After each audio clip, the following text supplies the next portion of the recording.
नमस्कार दोस्तों, आपका स्वागत है अपनी YouTube चैनल PFP में। एक और ट्रेडिंग वीक कंप्लीट हो चुका है। निफ्टी 50 17,850 के करीब क्लोज हुआ है। इस वीक निफ्टी ने बहुत ही टाइट रेंज में ट्रेडिंग किया है। 250 पॉइंट की रेंज में आपको निफ्टी ट्रेड करता हुआ नजर आया। 0.21% के पॉजिटिव रिटर्न्स बनाकर दिए हैं। तो नेक्स्ट वीक मार्केट से हम क्या एक्सपेक्ट कर सकते हैं, कौन से स्टॉक्स पे फोकस कर सकते हैं, इन सब चीज़ों के बारे में आज हम चर्चा करने वाले हैं। तो सबसे पहले FII DII एक्टिविटी पर नजर डालते हैं। FIIs ने कंटिन्यूअस सेलिंग की है। सिर्फ 10 फरवरी को आपको बाइंग होती हुई नजर आती है। DIIs के बारे में बात करें तो देखिए वो सपोर्ट करने की कोशिश तो कर रहे हैं, लेकिन जितना ज्यादा सेलिंग प्रेशर आपको FIIs की तरफ से नजर आता है उतना ज्यादा बाइंग प्रेशर DIIs नहीं ला पा रहे हैं। तो ओवरऑल आपको इंस्टीट्यूशंस की तरफ से इस हफ्ते सेलिंग होती हुई नजर आती है। कमोडिटी के बारे में बात करें, क्रूड ऑयल आप देख सकते हैं अभी फिलहाल हमें कंसोलिडेट करता हुआ नजर आता है। 6750 का रेजिस्टेंस है और 6000 का सपोर्ट नजर आता है। अगर इस लेवल के ऊपर चला जाता है तो आपको ये रेंज शिफ्ट होती हुई नजर आ सकती है। इस रेंज में आपको ट्रेडिंग होती हुई नजर आ सकती है, लेकिन फिलहाल के लिए तो इसी रेंज में अटका हुआ है। तो जल्दी ही आपको ब्रेकआउट या ब्रेकडाउन कुछ ना कुछ तो देखने को मिलेगा, क्योंकि मार्केट में ट्रेंड के बाद साइडवेज होता है, साइडवेज के बाद वापस आपको ट्रेंड कभी ना कभी देखने को मिलता है। ऑलरेडी अच्छा खासा साइडवेज मोमेंटम हो चुका है, अभी थोड़ा सा ट्रेंडिंग मोमेंटम हम एक्सपेक्ट कर सकते हैं। नेचुरल गैस के बारे में बात करें तो नेचुरल गैस में आप देख सकते हैं कंटिन्यूअस एक ट्रेंड देखने को मिला। 600 रुपए के लेवल से अभी ये 200 के करीब आ चुका है। थोड़ा बहुत बाउंस, थोड़ा बहुत कंसोलिडेशन यहां पर हम एक्सपेक्ट कर सकते हैं। गोल्ड के बारे में बात करें तो आप देख पाएंगे गोल्ड में एक आपको बहुत ही अच्छी रैली देखने को मिली है विदाउट एनी बिग रिट्रेसमेंट, लेकिन फिलहाल यहां पर आपको गिरावट देखने को मिली। लास्ट वीक भी हमने डिस्कस किया था, या तो यहां से कंटिन्यूअसली गिरावट में नीचे जा सकता है या फिर आपको एक रिट्रेसमेंट देखने को मिलेगा, क्योंकि एक अच्छी खासी गिरावट यहां पर हुई है। ट्रेंड ओवरऑल बुलिश था, एक बार बाइंग मोमेंटम आएगा, फिर उसके बाद ये वापस नीचे जाने की कोशिश कर सकता है। तो फिलहाल कुछ ऐसा ही होता हुआ नजर आता है, गिरावट यहां पर होती हुई नजर आती है। प्राइस एक्शन बनता हुआ नजर आता है, जो कि अभी तक यहां पर नहीं बना था। अभी यहां पर प्राइस एक्शन बन रहा है तो थोड़ा बहुत ही नीचे आ सकता है, लेकिन ये एक हेल्दी करेक्शन माना जाएगा। अगर ऐसा कुछ होता भी है तो यहां से वापस एक बाइंग मोमेंटम बन सकता है थोड़े से कंसोलिडेशन के बाद।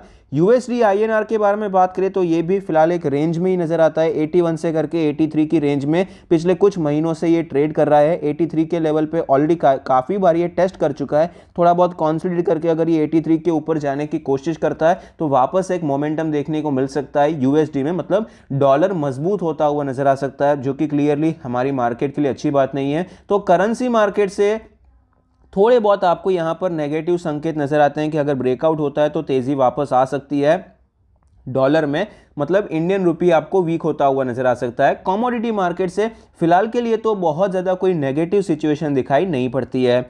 नैस्डैक के बारे में बात करें तो आप देख पाएंगे यूएस मार्केट ओवरऑल मजबूत नजर आता है,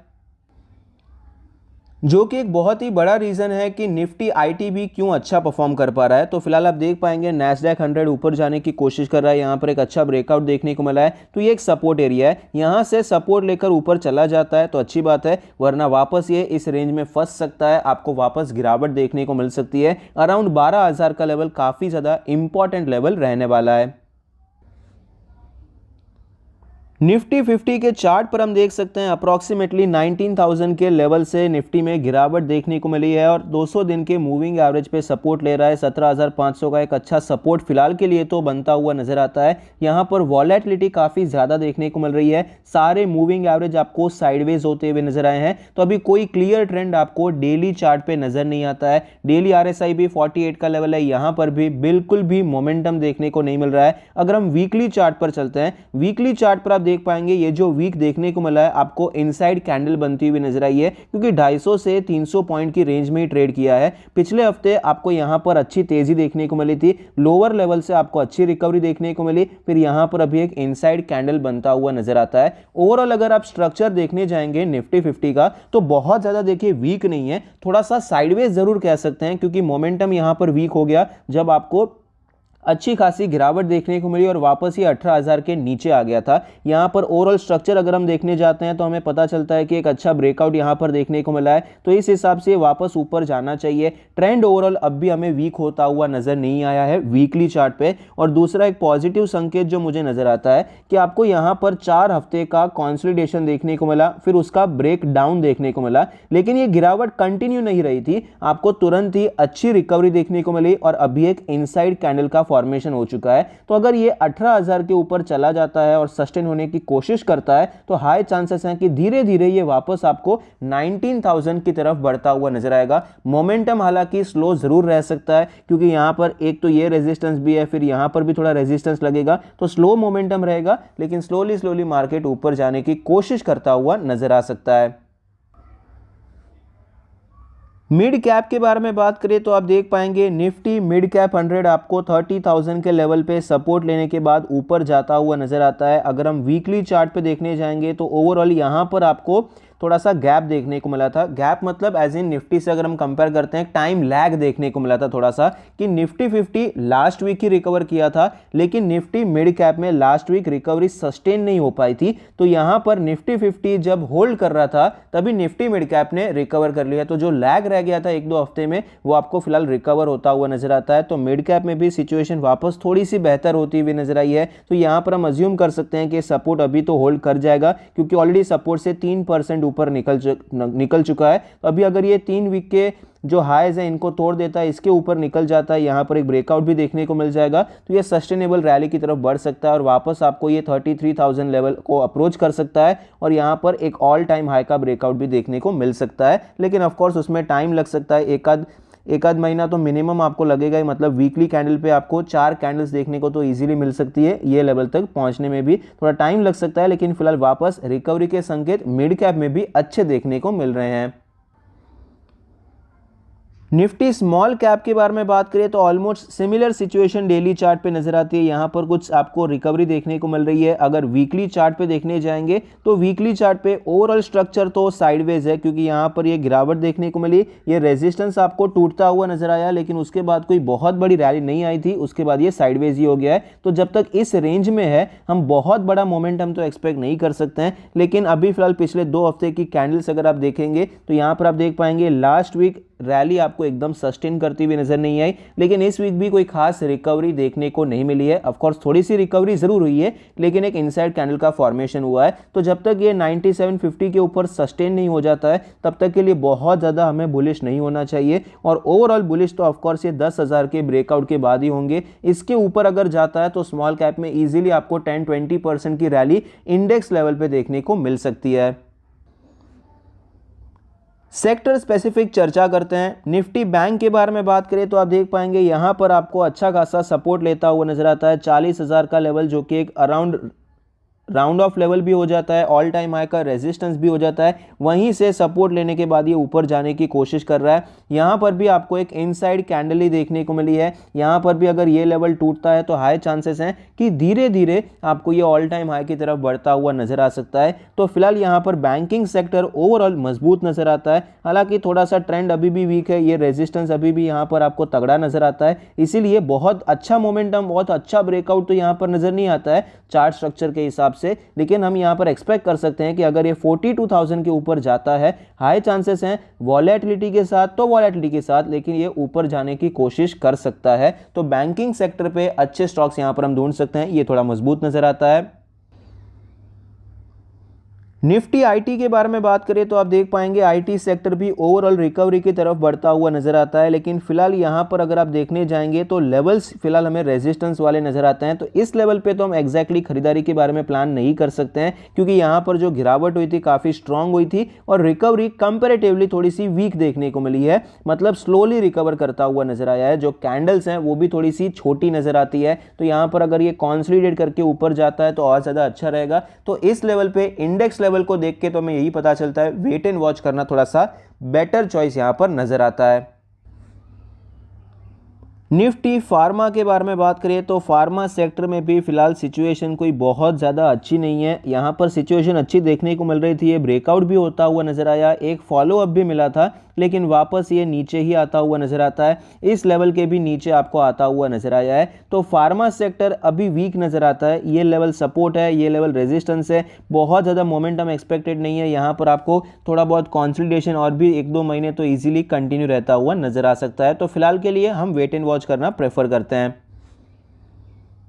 ऑटो सेक्टर के बारे में बात करें तो ऑटो सेक्टर हमने लास्ट वीक डिस्कस किया था कि यहाँ पर मजबूती काफ़ी अच्छी देखने को मिल रही है। तो फिलहाल देखिए मजबूती काफ़ी अच्छी है और यहाँ पर अभी एंट्री का एक अच्छा प्लेस भी मिल चुका है। स्टॉप लॉस लगाने की भी अच्छी जगह हमें यहाँ पर मिल जाती है, क्योंकि ये रेजिस्टेंस लेवल पे ट्रेड कर रहा है और अभी यहाँ पर एक वीकनेस वाली कैंडल आपको देखने को मिली इस हफ्ते। तो अभी यहाँ पर अगर ये क्रॉस करता है तो यहाँ पर इजीली स्टॉप लॉस लेकर हम खरीदारी कर सकते हैं। तो ऑटो सेक्टर में क्लियरली एक अच्छी अपॉर्चुनिटी नजर आती है। एफएमसीजी सेक्टर के बारे में बात करें तो एफएमसीजी में आप देख पाएंगे फिलहाल ये हायर लेवल पर ही सस्टेन करता हुआ नजर आता है। यहाँ पर आप देख पाएंगे आपको एक अच्छी रैली देखने को मिली, जिसका मेन रीजन है आईटीसी। ये कैंडल के पीछे आईटीसी का हाथ है, क्योंकि बजट के बाद आईटीसी में आपको वॉलेटिलिटी देखने को मिली और एकदम से वो ऊपर जाता हुआ भी नजर आया था। तो मेन इसमें जो कंट्रीब्यूशन है वो आईटीसी का है। तो फिलहाल यहाँ पर एफएमसीजी आपको एक लेवल पे ट्रेड कर रहा है, रेजिस्टेंस लेवल पे। अगर अभी ये क्रॉस होता है तो आपको थोड़ी बहुत रैली यहाँ पर देखने को मिल सकती है, लेकिन चार्ट थोड़ा सा स्ट्रेच हो चुका है, इसलिए स्टॉक स्पेसिफिक एकदम रहना पड़ेगा। एकदम पूरा सेक्टर एकदम मजबूत है, एकदम अच्छे लेवल पे है ऐसा नहीं है, लेकिन स्टॉक स्पेसिफिक काम करेंगे तो अच्छी अपॉर्चुनिटी यहाँ पर मिल सकती है। मेटल सेक्टर में आप देख सकते हैं यहाँ पर ये लेवल टूटता हुआ नजर आया, गिरावट देखने को मिली और यहाँ पर एक सपोर्ट नजर आता है, एक इनसाइड कैंडल देखने को मिल रही है। तो अभी यहाँ पर ऑलरेडी एक वीक तो थोड़ा सा साइडवेज हो ही चुका है, इनसाइड कैंडल आपको यहाँ पर नजर आती है। थोड़ा बहुत और कंसोलिडेशन एक्सपेक्ट कर सकते हैं, क्योंकि ये लेवल रेजिस्टेंस की तरह काम करेगा। अभी ये सपोर्ट है, एकदम वन गो में तोड़ देगा हो सकता है, लेकिन उसके चांसेस थोड़े से कम नजर आते हैं। इतना कोई बहुत बड़ा नेगेटिव सिचुएशन मेटल सेक्टर पे आ गई है ऐसा मुझे तो यहाँ पर पर्सनली नजर नहीं आता है। तो 5,500 के आसपास इंपॉर्टेंट सपोर्ट है, यहाँ पर रेजिस्टेंस है, थोड़ा बहुत वॉलेटिलिटी हम यहाँ पर एक्सपेक्ट कर सकते हैं। कोई क्लियर ट्रेंड नहीं है, तो अभी के लिए वेट एंड वॉच करना हम प्रेफर करेंगे। रियल एस्टेट सेक्टर में आप देख पाएंगे एक अच्छी रैली देखने को मिली, उसके बाद कंसोलिडेशन हुआ। ये एक अच्छा एरिया था जहां से ऊपर जा सकता था, लेकिन ये थोड़ा सा और ज़्यादा नीचे आ गया। जहां से तेज़ी आई थी उसी लेवल पे आया, वहां से भी ऊपर जा रहा था लेकिन वापस नीचे आता हुआ नजर आता है। तो ये क्लियरली आपको एक साइडवेज ट्रेंड में ही दिखाई पड़ता है, लेकिन फिलहाल एक सपोर्ट के आसपास है, ये एक अच्छी सिचुएशन नजर आती है। तो यहाँ पर ओवरऑल एक ट्रेंड लाइन भी नजर आती है। अगर ये ट्रेंड लाइन टूट जाती है तो हम यहाँ पर थोड़ा बहुत काम करने के बारे में सोच सकते हैं। तब तक के लिए यहाँ पर अवॉइड करेंगे तो ज़्यादा बेहतर रहेगा, क्योंकि ओवरऑल बहुत ज़्यादा मजबूत नज़र नहीं आता है, थोड़ा सा साइडवेज जाता हुआ नज़र आया। मैं आपको मंथली चार्ट पे भी दिखाना चाहूँगा कि किस हिसाब से आपको ये थोड़ा बहुत साइडवेज नज़र आता है, क्योंकि रैली तो यहाँ पर बहुत अच्छी देखने को मिली। लोअर लेवल से सपोर्ट लेकर ऊपर जाने की कोशिश भी होती हुई नजर आई, वापस नीचे आया, लो टूट गया, वापस ऊपर गया। यहाँ से ऊपर जा सकता था लेकिन वापस ये साइडवेज ही होता हुआ नजर आता है। तो यहाँ पर अभी ये लेवल जब तक तोड़ नहीं जाता है तब तक हम बहुत ज़्यादा बड़ी रैली एक्सपेक्ट नहीं कर सकते हैं।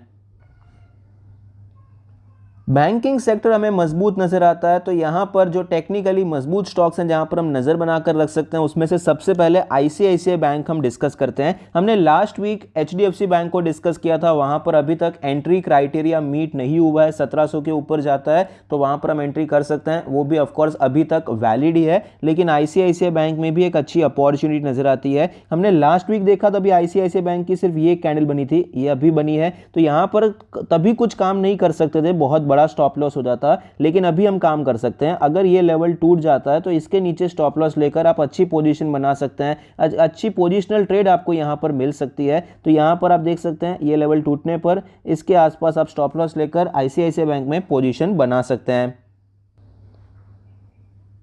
ऑटो सेक्टर में भी यहाँ पर अच्छी अपॉर्चुनिटी नजर आती है। तो हमने last week Mahindra and Mahindra discuss किया था, वहाँ पर ऑफकोर्स अभी सिचुएशन अच्छी चल रही है, उसे आप कंटिन्यू रख सकते हैं। लेकिन टाटा मोटर्स में भी एक अच्छी अपॉर्चुनिटी नजर आती है, क्योंकि आप देख पाएंगे स्टॉक आपको नीचे आता हुआ नजर आया। ये लेवल कितनी बार टेस्ट हो चुका था लेकिन फिर भी ये लेवल नहीं टूटा और वापस स्टॉक में रिकवरी देखने को मिली, जो कि मेरे लिए काफ़ी ज़्यादा सरप्राइजिंग था, क्योंकि 1, 2, तीसरी बार यहाँ पर टेस्ट हुआ, ब्रेकआउट फेल हुआ, चौथी बार टेस्ट हुआ, 5वीं बार यहाँ पर आ रहा था। तो मैंने सोचा था अभी तो ये ब्रेक डाउन करेगा, लेकिन यहाँ पर रिकवरी अच्छी देखने को मिली। अभी यहाँ पर एक ट्रेंड लाइन ब्रेकआउट की तैयारी होती हुई नजर आती है। तो अगर ये इसके ऊपर चला जाता है तो आप यहाँ पर खरीदारी करने के बारे में सोच सकते हैं। यहाँ पर स्टॉप लॉस ले सकते हैं। आपको यहाँ पर ट्रेंड लाइन के हिसाब से इजीली 550-600 का टारगेट तो नजर आता है। तो एक अच्छी पोजीशन टाटा मोटर्स में बनाई जा सकती है।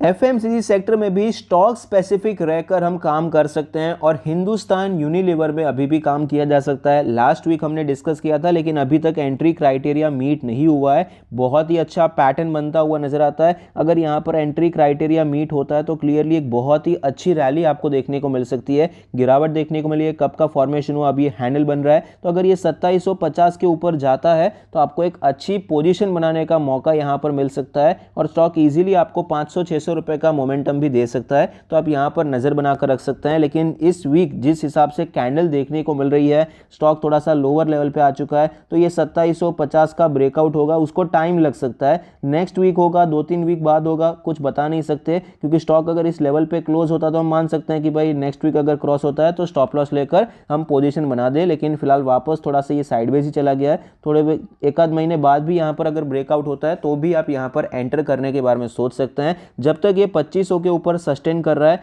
यहां पर ब्रेकआउट के पूरे चांसेस हैं और अगर ब्रेकआउट होता है तो आप यहां पर एंट्री कर सकते हैं। अब कुछ ऐसे स्टॉक्स के बारे में बात करें जहां पर काफ़ी ज़्यादा गिरावट हो चुकी है और अब यहां पर इन्वेस्टमेंट करने के बारे में सोच सकते हैं। तो रिलायंस इंडस्ट्री यहां पर ऑलरेडी काफ़ी ज़्यादा नीचे आ चुका है और एक इंपॉर्टेंट लेवल की तरफ बढ़ता हुआ नजर आता है। ऑलरेडी उसी लेवल के आसपास ट्रेड भी कर रहा है। 2250 से करके 2300 का जो जोन है बहुत ही अच्छा लेवल है। मल्टीपल टाइम यहाँ पर रेजिस्टेंस लिया था और ब्रेकआउट के बाद यही लेवल एज अ सपोर्ट देखने को मिल रहा है। तो यहाँ पर आप लॉन्ग टर्म के लिए खरीदारी करने के बारे में सोच सकते हैं। डीमार्ट में भी हमें बहुत ही अच्छी अपॉर्चुनिटी नजर आती है। भले ही ऐसा नहीं है कि वैल्यू बाय हो चुका है, वैल्यूएशन अब भी इसका प्रीमियम ही नजर आता है, लेकिन कंपनी का बिजनेस मॉडल मजबूत है। तो मेरा मानना है कि यहाँ पर बहुत बड़ा प्राइस करेक्शन होगा, उसके चांसेस कम है। ऑलरेडी एक प्राइस करेक्शन हो चुका है। नेक्स्ट प्राइस करेक्शन की जगह पे आपको टाइम करेक्शन होता हुआ नजर आ सकता है। तो एक अच्छे लेवल पे डिमांड मिल रहा है। आप चाहें तो यहाँ पर एक्यूमुलेट कर सकते हैं, क्योंकि ये सपोर्ट एरिया भी था जहाँ से आपको एक अच्छी रैली देखने को मिली थी और फिलहाल ये होल्ड करने की भी कोशिश कर रहा है। तो एक्यूमुलेट यहाँ पर किया जा सकता है। टाइटन के चार्ट पर आप देख सकते हैं 2750 के लेवल से स्टॉक में गिरावट देखने को मिली। 2250 के आसपास एक बाउंस बैक देखने को मिला है और 2470 के आसपास फिलहाल ये ट्रेड करता हुआ नजर आता है। अब भी बहुत ज़्यादा देरी नहीं हुई है। करंट मार्केट प्राइस भी खराब नहीं है, लेकिन अगर बाय चांस थोड़ा बहुत आपको ये नीचे मिल जाता है, 2400 के आसपास मिल जाता है, तो ऑफकोर्स ये बहुत ही अच्छा प्राइस है जहाँ पर आप लॉन्ग टर्म के लिए स्टॉक को एक्यूमुलेट करने के बारे में सोच सकते हैं। आई होप आपको ये वीडियो पसंद आता है, कुछ सीखने को मिलता है। Thank you. Stay happy, happy investing.